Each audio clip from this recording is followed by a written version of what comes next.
Yeah.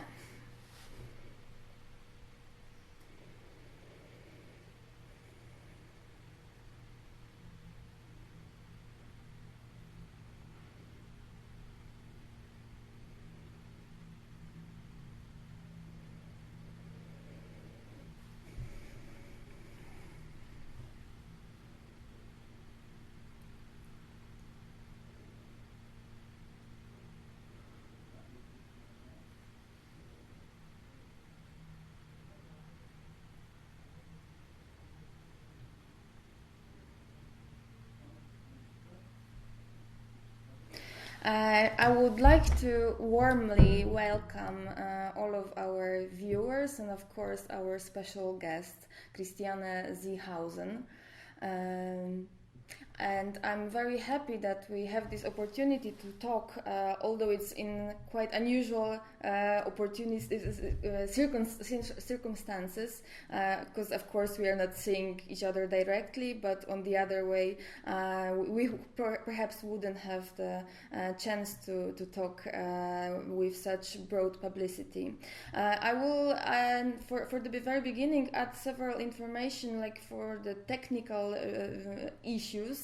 Our conversation today is, of course, in English with over voice translation, but for the English speakers, we will publish the whole interview also without the voice of translator. So if any person who speaks only English, this recording will be accessible in several days after a short post-production. Hello, Christiane.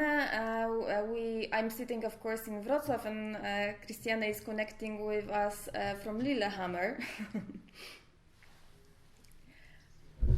Oslo, okay. I didn't clarify that actually when we prepared.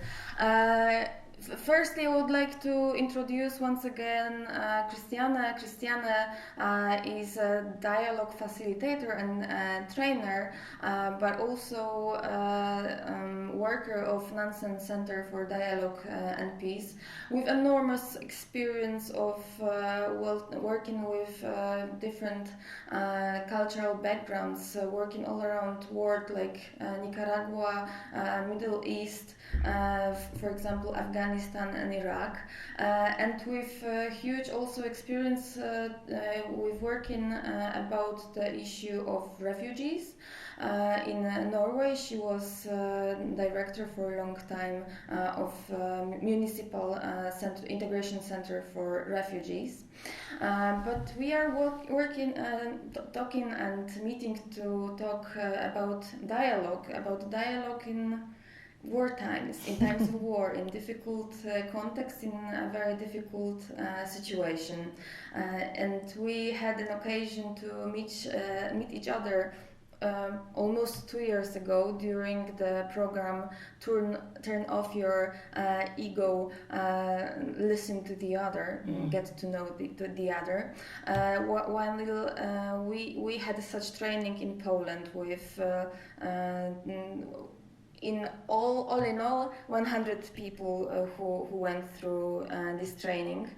So that's especially important as Christiane has pretty good knowledge about our Polish context also. Also for private reasons and your family roots, isn't it? Yes, private, it's yes, in a way, because I'm living in Norway and based in Oslo, but I'm originally from Germany, and I guess that all our listeners, they know very well the history, and especially the history of the Second World War, and this has of course been also a topic in when I grew up, and I have heard and read and seen a lot of movies about also the situation in Poland during the Second World War. And that was actually also one of, and when I was 19, I was going with a German organization to Poland be in one of those places which have been used as a concentration camp from the Nazi regime, and when I was there, working there, then I decided, I was 19, and I decided for the rest of my life I will work for peace, for reconciliation, so that I can at least do my part that these things might not happen again. This is not the case, it's happening overall in the world, but at least that was my motivation for doing the work I am still doing. Well, wow, I actually weren't aware of that it began in Poland, so yes. I'm especially happy that we have chance to talk now. I would like to start with such question.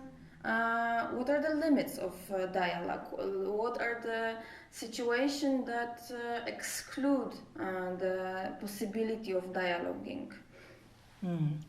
Thank you for that, Maja. I would say the limit of dialogue is violence. So when you are in a violent situation where people get killed, then in that moment you can't start a dialogue, you can't start to go around and say to people, now let's talk together. So in a violent situation where people are afraid of being killed or abused, then you have to, of course, to stop that first. And you might use negotiations, you might use military or police or whatever in order to stop it.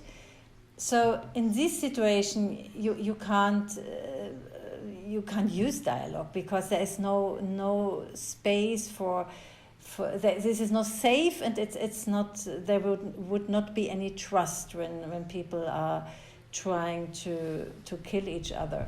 So that's one example. The other, I was thinking, it's you can't force people to dialogue. You can force people to go to a negotiation. For example, in a wartime, then you have a ceasefire, and then other nations or other authorities might then force those who have been in a violent situation to go to the table and to negotiate a ceasefire. So in that situation you might force people, but to force people to go to dialogue where the goal is to reach to an honest and open talk about root causes of the situation, about your needs, your interest, that's impossible. So, and I have examples from situations where I've been asked to go in with a dialogue process in a conflict situation, and I tried half a year to visit the different parts of the conflict again and again, but they did not want to come together in a dialogue. So then it was impossible. So that was my limit. I could not do anything with it, because I can't force them, and if they did not want to come together, then it was the end in that situation, in that context. So violence, and if people are not willing to come, then you can't actually do anything. But what is the situation after some time? Is it possible to come back to one table, to one room, to start this safe space for dialoguing? And what then in general in case of such highly escalated conflicts? We have the highly escalated conflict still happening, maybe not that strongly as in the beginning on the streets, it has been called a war by all the parties who decided to go for the protests. What in case of such escalated situations? Thank you for that, Maja. As I said, when the situation is escalating and there is violence, the first step is to stop violence. This is for me always, that has to be stopped. But then there comes a time, as you said, where there is not necessarily violence, but the society is totally polarized, as I have understood also the situation is in Poland, like it is in Poland. And then what you can do as a dialogue worker, and what you have to do, and I underlined that way many times in our courses where you participated, is the preparations. So the preparations are crucial.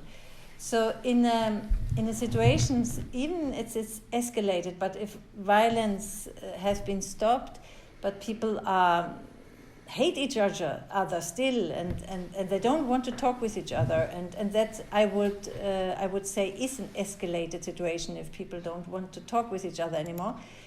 What you can do then in this situation is to go to all let me start there. First of all, you need an impartial facilitator. So if you, Maja, are part of that conflict, of this escalated situation, I would say it's impossible for you to go around and try to talk with everyone, because they will probably not accept you as an impartial person. So impartiality is very important here. And so if you have somebody who speaks the language and can then visit all parts of that escalated situation. And what we often do is to visit people at home, if they allow us to come home. If they say, no, we will meet in the church, or we will meet in the mosque, or we will meet in wherever, then we do that. But the clue is here to listen to everyone. But first, you not together, but you will talk with them. And what we do in these preparations might take a year. It might take a lot of time, and you need to have a lot of patience. And you will also explain. First and foremost, you will listen to them, and you will listen to their viewpoints, their perception of the situation, and then you will, after a while, also ask them if they would be able, if they are willing to come together in a dialogue with the other parts of that escalated situation. But Maja, I think listening is so powerful. And what happens in an escalated situation is that nobody listens to nobody. Nobody is listening. Everybody is shouting. Everybody is standing at his or her position, and they don't want to move from that position. And they're just defending their position again and again and again. And if two parts just are sitting and defending their position, you will not go nowhere, because people don't move. So dialogue, we often say, what we want to achieve is movement, that people start to move towards each other, so that they, the last goal in dialogue is understanding, but this is not in the beginning. In the beginning is that only that people come together in the same space, the same room, and that they can sit in a circle, and that they start to talk. And after a while, after hours, after weeks perhaps, they might be able to listen actually to each other. Then I would like to refer to some specific examples from your work, because you say it's impossible during the war, but after the war, in post-war times, you definitely do it as Nansen Center for Dialogue and Peace, and you have you personally have experiences in working in Iraq, but also Nansen used to work with people in Afghanistan and in the other countries of Middle East. What's the work of a peacemaker in such region when the war has just ended? Of course, there isn't any longer open conflict, but in fact there is, of course, still conflict and very strong feelings on all of the sides, all of the ethnical groups. It's not so different than what we do actually in Norway, because it's or in other countries where there's not an open war situation. I haven't worked in Afghanistan, but we work in Afghanistan since many years. And one good colleague of mine, she has worked there for 16 years. But I have worked for many years in Iraq, and what we often do there to start with is, also in a war situation, people still live together. So they live in neighborhoods, they send their children to school or to kindergarten. So it's not that life is still going on. The war is in some place, but it's not overall. But what happens in a war? In a war, people, you have parts of the society who support, let's say, one political direction or religious direction, and you have these same people in your neighborhood. So you have a neighborhood where, for example, when we take the case of Iraq, where some neighbors are supporting ISIS, the Islamic State. And then you have neighbors who are supporting the government of the country, and neighbors who are against that government and supporting another party. So all these, so the war is there, out there, and is influencing the neighborhood the whole time. So what we try to do is, we are always working with local organizations. We are never going there and saying, here we are, and now we do something. It's always through local organizations, and they decide what to do. And so they might say, okay, now you should work with women, and we need some help to work with a group of women. And And interesting now is that what I have at least seen is when you come as a foreigner, people often like to come because it's something special.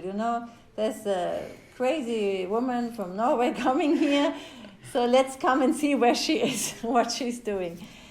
So, and again, here the impartiality is extremely important, so that they accept me as somebody who they want to talk with, whom they want to tell their story to. And when they tell them their stories, let's say this women group in Halabja, which has been a place where they have had a lot of conflicts and very violent situations. And when they then tell me their stories, the others are also listening to that, So they would not tell these stories to each other at that moment because they don't trust each other. They have a lot of hatred. It might have a lot of hatred against each other. But when I'm there, it's like then they can talk to me, and often then through a translator. So it's much.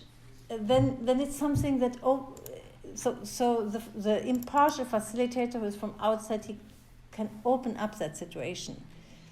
And when people then start to talk, tell me their stories, the others are listening to that. They, of course, are totally disagree on that, on their viewpoints, on their perceptions of the situation. But something is happening. And this is very small things which might happen. Mm-hmm. And it's also that people in that situation, when they can tell their story, just imagine, Maja, you are in a society where, and you are you're part of that conflict situation, but and especially women are often not heard. Nobody listens to their voice. Especially not in the Iraqi context, and when it comes to a small village where it's quite traditional. So, and suddenly they sit together, and I listen to them. There's a foreigner coming, listening to them. It's not because it's me, it's just the situation that I'm totally from outside and sitting and listening to them, hours.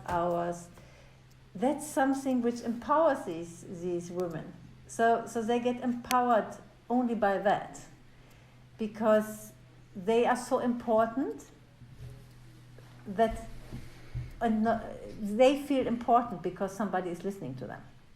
Mm-hmm. And the others are also listening to that. And then the next one can tell their story.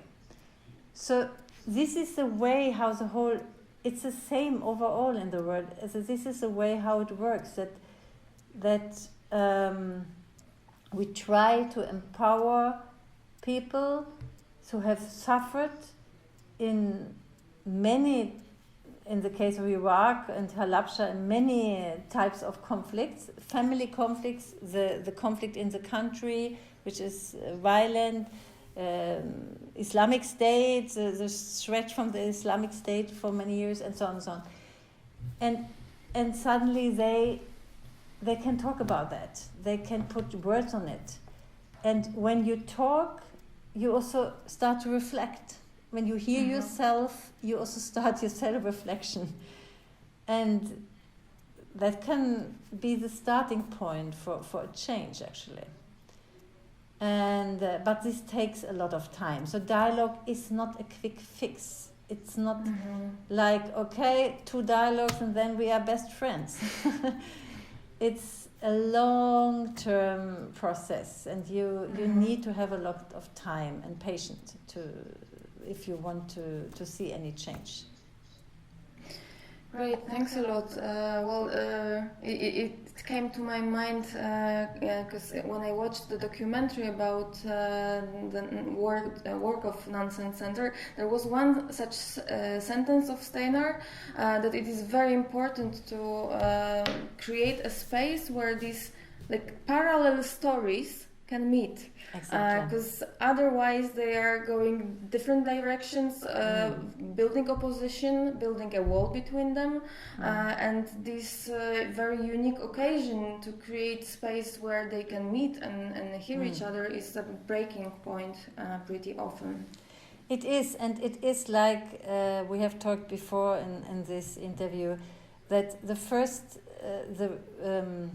the difficult part of this, of the dialogue work, is to get people to come to that space.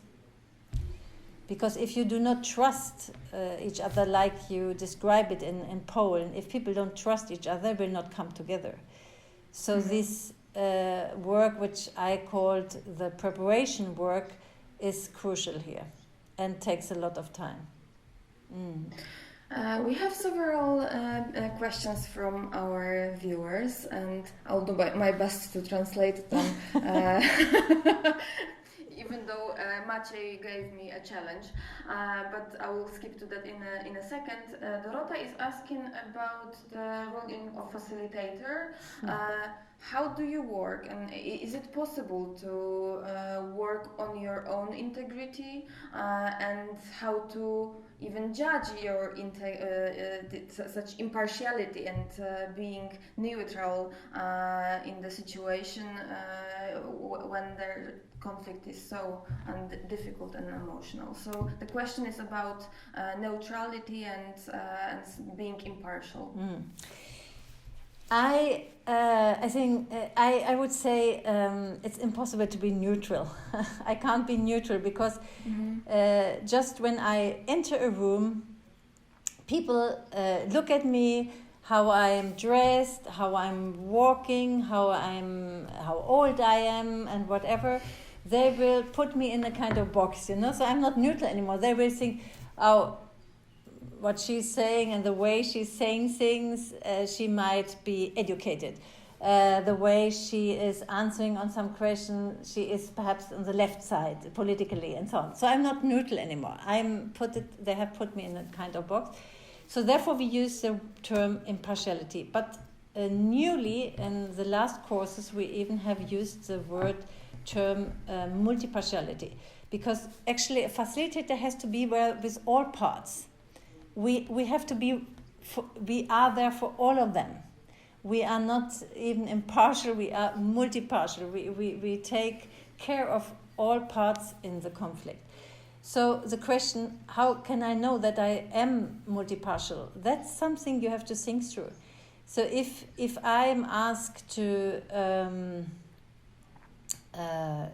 be a facilitator in a situation with, let's say, child abusers, I would probably say no, that I can't do that.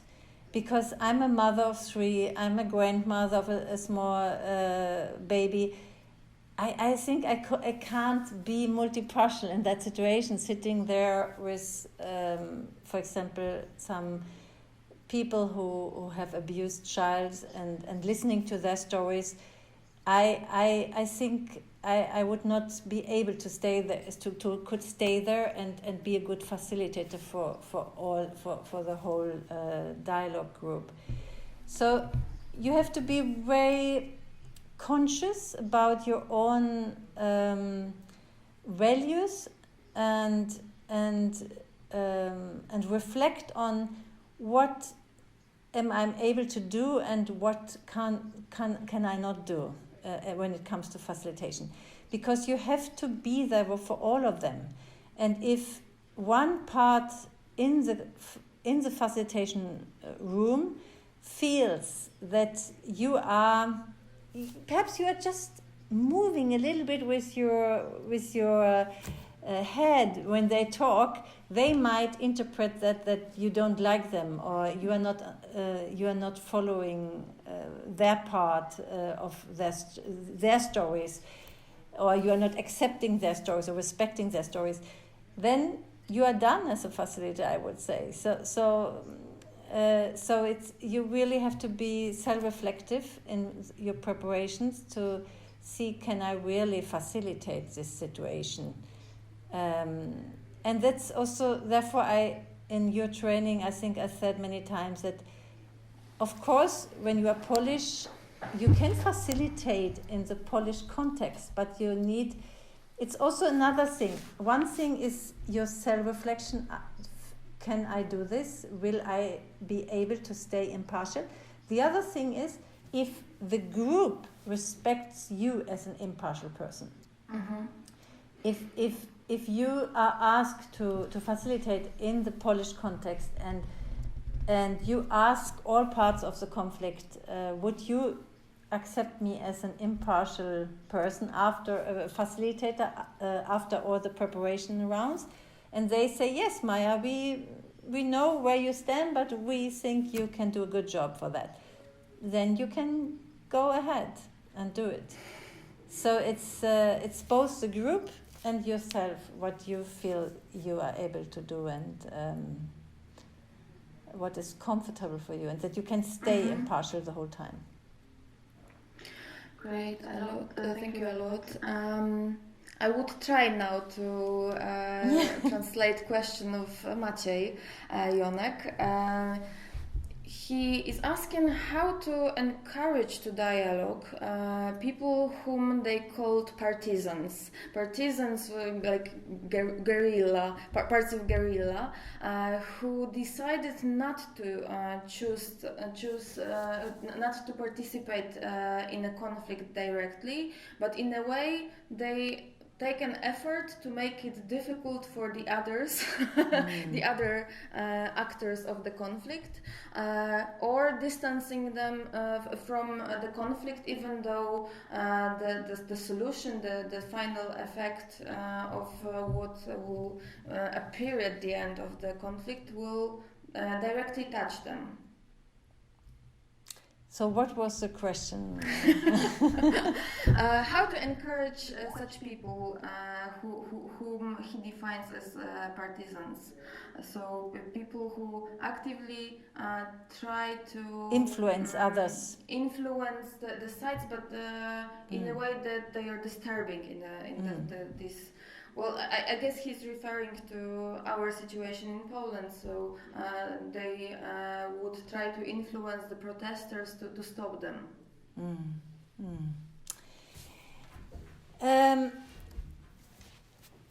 I think it's still the same as I have said before. It's the only way is to reach out to them again and again. That's one way, to reach out to those who try to disturb the process and to influence the other part, that they do not participate into the process. So again to reach out to them. That's one way. Another way I would say is that if there is a part of the conflict who actually want to be in a dialogue, who want to participate in this dialogue process, it's also a strategy to empower them so that they get strong enough to go against, not in a violent way, but in a verbal way, against those who the whole time try to interrupt or disturb this dialogue process. Because in a dialogue, it's we are saying in the Nansen Center that those who have a problem, who have created that situation, they are also the ones who have to find a solution out of it. So, but sometimes in the beginning, those who have created that situation, that conflict, they are not empowered enough to deal with that, and they feel perhaps powerless, and they don't feel that they have the strength to really do something with it. And so as a facilitator, what we also try to do is to give them this power and to say, okay, and that they also perhaps see this possibility to come together and go against that other group. And when they are together, it might be easier for them to work against it. But it's not always that it's working, you know. Sometimes it's there is not enough strength in that group who want to be part of this dialogue process to go against the others. So it's difficult to say you have to do this or that. But anyhow, I think from my perspective, I see only these two ways, that you reach out to them the whole time, try again and again to let them, to motivate them to come into the process, and on the other hand, to empower the others to eventually also reach out to them, or to say, no, we just start. So they might stay outside, but we will start the process. That's also a way. I can see that our publicity, our viewers are now trying to make my work much easier, because they started writing questions in English. Thanks a lot, guys. But I will refer now to the question of Mrs. Dorota. What kind of conflicts can we now name in Poland, from your perspective, like from outside of Poland, what you're observing from the distance? what kind of conflicts you have in Poland. Oh my goodness! What I have observed or heard from the group, different groups, is I would say there is a conflict. Now I have to be very careful, but it's been the urban and villages against cities, which is not special for Poland, I would say. This is, but this is what I have observed. There is something, of course, about government and all these situations around struggles, but you know best what kind of problems you have. So I'm a little bit confused about this question also. I'm always careful to say what other people have. I think people themselves should say what they think they have as problems in their own country. Okay, so I will go to another question asked by Monika Levko. Does Nansen Center talk to leaders, initiators of conflict as well, or only the communities? Do you have different approaches depending on the role in the conflict? Yes, we talk absolutely. For us, there is no limit whom we talk with. I would say our main approach is grassroots level, so civil society organizations, trade unions or whatever. But right now we are also involved in a process in Latin America where we actually are talking or involved in facilitating talks for high-level politicians. So, and we also have had processes where regional politicians were involved, mayors, ministers. So it depends always on the process, and very often our strategy is button up, so we try to support, to encourage, to empower civil society organizations, and sometimes it's also in a way that we, for example, in the case of Syria, we were working, training civil society organizations so that they could participate in these international peace talks. So, but you know, our approach is very, very humble. So therefore, I also have so much problems to say what kind of problems do you have in Poland, because I feel, whom am I to say what kind of problems you have? So, and through this humble approach, it's therefore we always try to just to support and to encourage people who have. We want to give a voice to the voiceless. This is what often is our approach. And people in power, they have a voice, but there are a lot of people who never get heard, and this is what we want to do something with. I actually would like to refer to my question that is like really strong in me. How is it possible to dialogue within the struggle for respecting human rights? So again, referring to the situation in Poland, the context now is that there were several suggestions of organizing either referendum or citizens' assembly about abortion in Poland. How to dialogue about such delicate matters and with so strongly different values represented?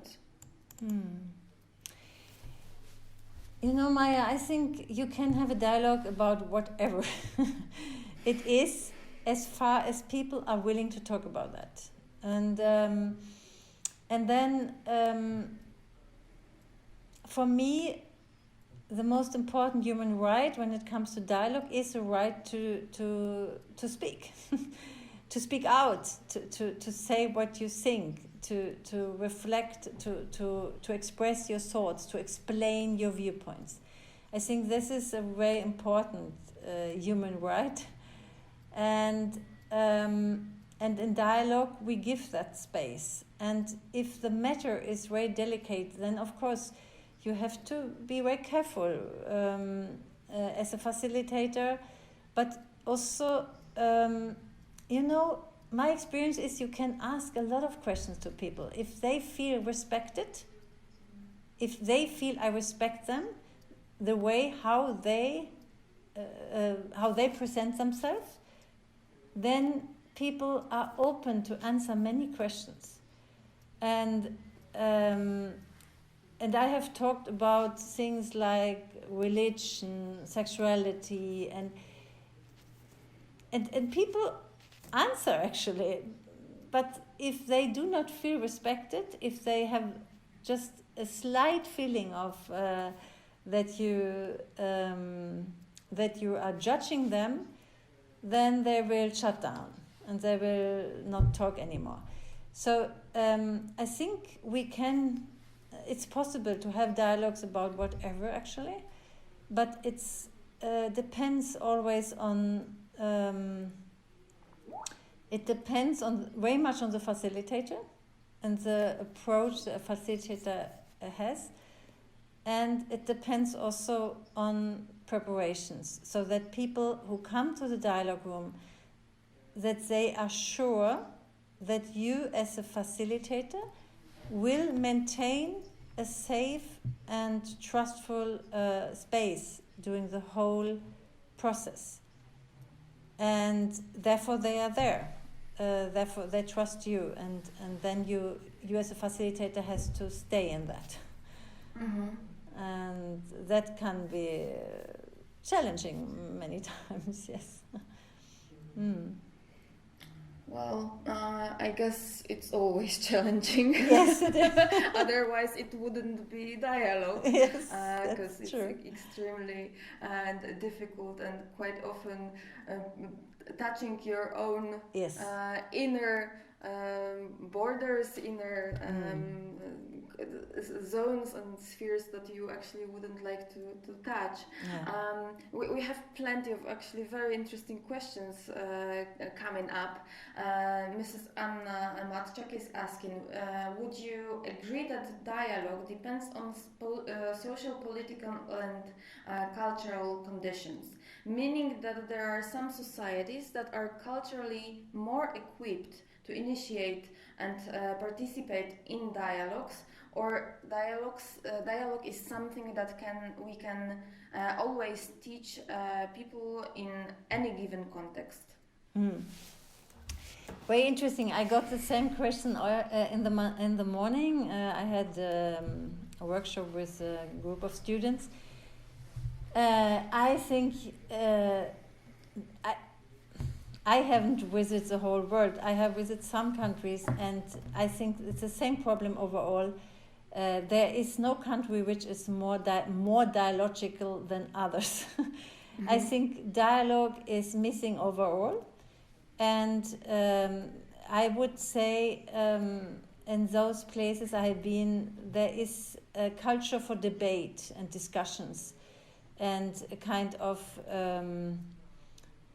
which is you're argumenting against each other, and it's a thing of winning the debate or discussion. My impression is that we have not learned, at least I have never learned that at school in Germany. I haven't seen that my children have learned that in Norway in school, to listen. It's more we are told to defend our positions, to argument for ourselves, to come up with facts, and dialogue is often described as womanish. Women can do that, but a man is always sticking to facts, and facts are important. So So I would say, yes, everyone can learn that. If you want to learn it, you can learn it. And I have had so many trainings with professors, with people who can't read and write, with people in Brazil who in the woods there.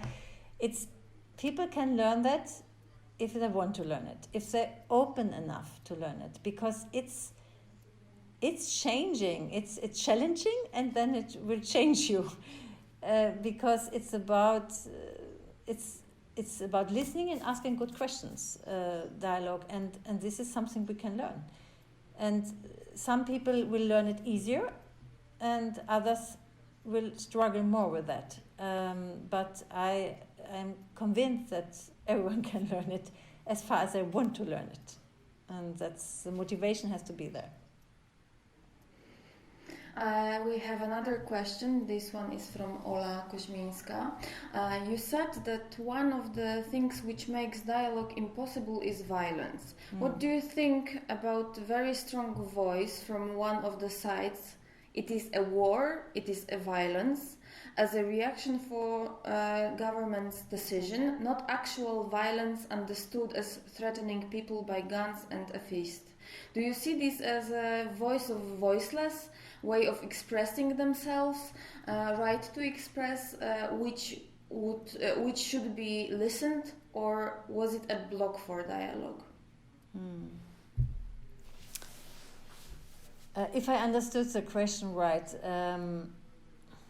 I would say, of course, violence can also be verbal violence, verbal violence. Yes, also through talking you can. But this, I would say, it depends. If you are in a dialogue and somebody is just judging the other, accusing the other the whole time, then what we use in these cases is we have the participants have agreed on some ground rules in the beginning, and then we would use these ground rules, and we might perhaps take a time out and saying, okay, now you agreed on ground rules, saying that we should not judge each other here in this dialogue, but this is happening now, so what do you want to do? So is that a limit for dialogue? I would say it can destroy a dialogue process, but and if using time out, using to go to remind people on the ground rules is not helping, then you might at that moment as a facilitator stop the whole dialogue, yes, and say, okay, this does not work. But strong opinions are normally not it's not necessarily make a dialogue impossible, but it makes it more challenging as for a facilitator. And in that moment, and if there is, we haven't talked about power imbalance, and when we talk about the government, they are power, they have a lot of power. So, but you can work with this, but it needs a lot of preparations. So if there is part of the government who are willing to be part of a dialogue process with, let's say, civil society organizations, then it's very important to first of all to prepare both parts and the government participants in telling them what this is about, this dialogue, and that we try everything to create equality in the room, and also prepare, of course, the participants from the civil society. But this is a process we are actually into in Latin America now, and it's working, but again, it needs a lot of preparations and trust building in the beginning so that people actually want to come together. And if then one of the parts, let's say the government part, is not following these ground rules, then as a facilitator, I would say, this is not working. This we can't do that anymore. Perhaps you should rather have discussions or a debate or whatever, but this is not a dialogue. So, can you tell a little bit more about the issue of Latin America? What's the situation there where you are involved? I can't tell so much because it's still in. It's all dialogue processes are in a way confidential, so I can't go in detail.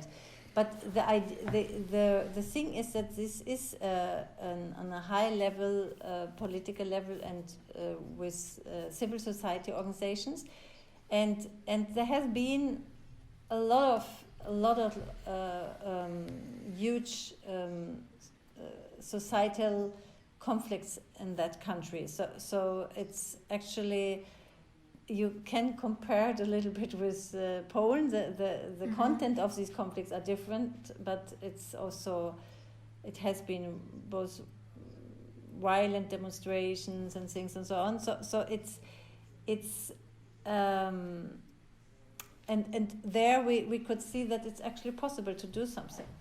And because and my thinking around that is, in the government there are also just people. It is easy said. I hear that myself, but if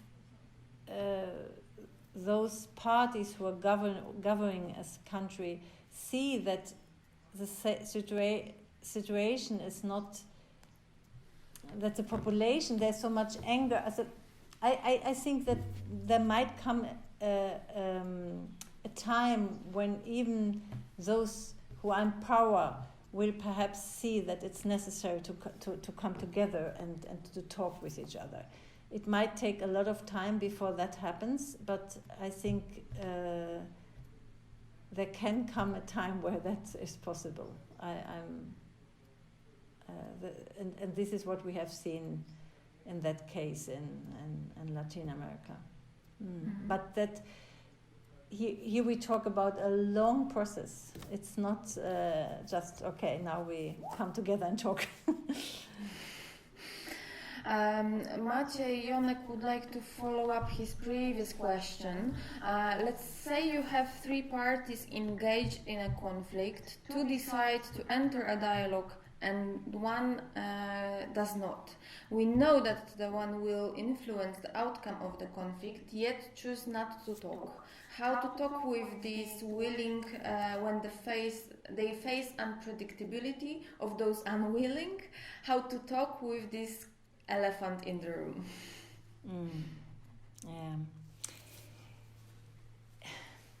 Yeah. Dialogue is a very open process. So, and it's open in the dialogue. The facilitator is responsible for the process. Those who participate in the dialogue, they are responsible for the content. So it's actually up to them if they want to talk about it or if they not want to talk about it. So I as a facilitator have perhaps done mapping and watching, analyzing the whole situation. But if those participants don't want to talk about this elephant in the room, then I will not ask them about that. They talk about what they want to talk about and touch upon what they want to touch upon. And if there is two parts, let's say, so who want to talk together and to deal with, but there is a third part who is not willing to come, then as a facilitator I would have asked those two parts if they want to start a process in between them, among them, but still reaching out to the third part, and but the content, how much and people want to talk about the conflict is up to them. the facilitator just is following up what people are saying, and I will never advise them. I will never say you should go this way or that way or should do that or that, but I would always ask them what they think they want to do now. But if the idea is that the third part should also be part, and they are, but they don't want, they stand out because they do not want to have any change in that situation. I would still try to include them in the process and try to motivate them and listen to them and so on. See if that's working. What we sometimes is doing, and what I once did is also, that was actually the situation with three parts, and there were one part who would not like to come, and then the others decided that, okay, then we do something with the whole community. So because there were also children involved and teenagers, and so we worked in schools. So we went out of that situation and started to work with the surroundings, which these surroundings were also influencing the conflict. Mm-hmm. So sometimes that's a way to out of, not out, but it's a way in to continue working with it. I will try do my best, because now I've got a long question to translate, and it's actually from my colleague from work. That's great. What shall we do in such situation? We've got a group which rights are violated, the human rights are violated, and who is opposing and facing discrimination and violence. And these groups are very loudly demanding their rights, and they are meeting huge disapproval and accusation of that they are overreacting. In these contexts, calling to dialogue is understood as resigning from your own dignity. Do you have some suggestions, some idea how to address this kind of situation? It's extremely difficult for me to talk about in general about situations like this, but my colleague Nurin, she always said that dialogue is not really human rights work, because we are not in the dialogue, how we practice it, it's not so much focus on the rights of the people. Perhaps this is not the right way to do it, but this is how we work. But we work with the needs of the people. So for us in dialogue, and dignity is a need. So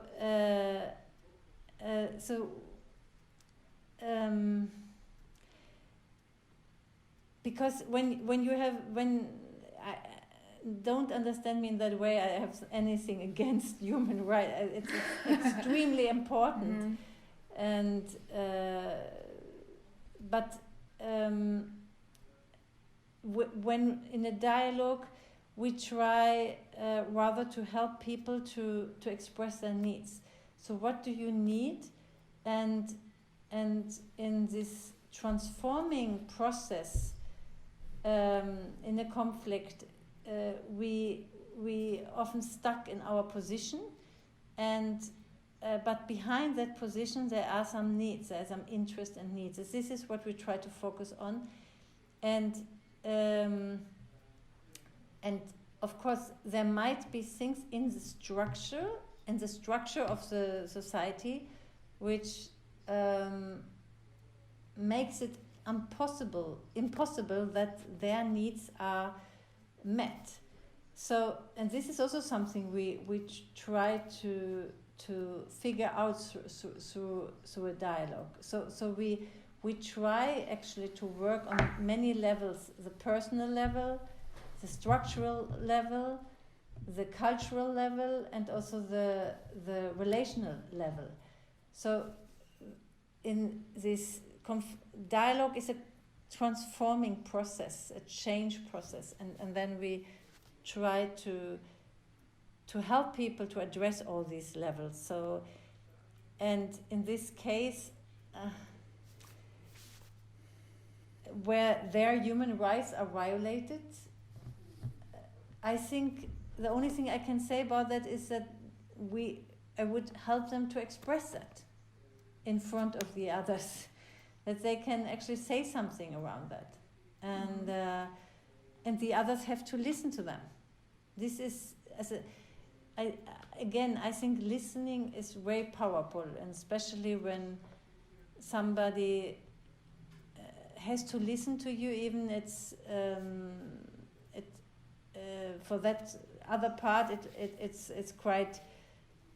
They feel like attacked or something by listening to that, but still they have to do that, and that might also help in a process of in a kind of reconciliation process through this listening, and then they might feel that their dignity, they actually that their human rights are not violated anymore. But it's very tricky, this, because it can also be on a structural level, and then there is perhaps a clear abuse on their rights, human rights, and then of course the process has to be different. So I need actually more facts and more information to say something useful about that. So perhaps next meeting should be somehow organized in a way that we really have opportunity to talk indirectly. Yes. And we can think of organizing such platform, such space. Well, in fact, we also have the time ending, so I'm sure, and I actually didn't go through all of my questions. No, and I'm absolutely sure that there are plenty of questions of people who are observing and listening to our conversation. But I would like to end with the thing that we discussed actually in our preparation conversation for this interview. You mentioned such research which actually gave me a lot of hope. You referred to research that stresses and calls that even in such oppressive situation, when the system, the country, the government is violating human rights, it is possible to oppose it. Can you tell something more? Because I think it brings a lot of hope. Yes, it was very. It's actually several years ago. I participated in an